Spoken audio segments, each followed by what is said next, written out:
What about Illinois? They're now up to number 11. They head down to Durham, take on Manny Diaz and Duke. Blue Devils had a really nice year last year. They won 9 games. This feels to me, Jerry, like a really good measuring stick game for the Illini.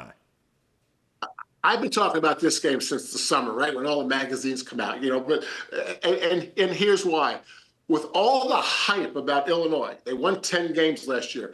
They have their head coach back, their offensive coordinator back, their defensive coordinator, their quarterback. All things point the arrow up. They're talking about, a lot of people talk about them being college football playoff, and I don't see any reason they can't.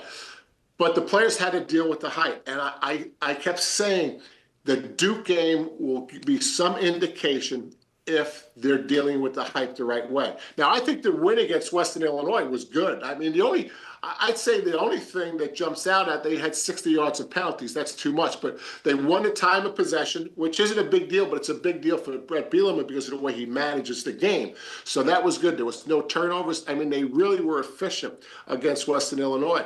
But this Duke game will tell us much more than Western Illinois. They're going to be on the road. Manny Diaz was at Penn State. Manny Diaz knows how tough a program this Illinois team is, and he will share that, obviously, with his team. So I can't wait for this one to happen because I think it's going to give us a real indication if the Illinois team buys into the 1-0 philosophy of Brett Bielema. I certainly believe they do, but this will be an indication that they do. And we know how good Manny Diaz is with his defense. Illinois did give up 3 sacks in the opener, Jerry, against Western Illinois. I worry a little bit about that and the offensive line going down to Durham. But to your point, should be a really good game, although Duke didn't play great in its opener. They were tied with Elon at the half, ended up pulling away in the second half. But again, really good measuring stick game there.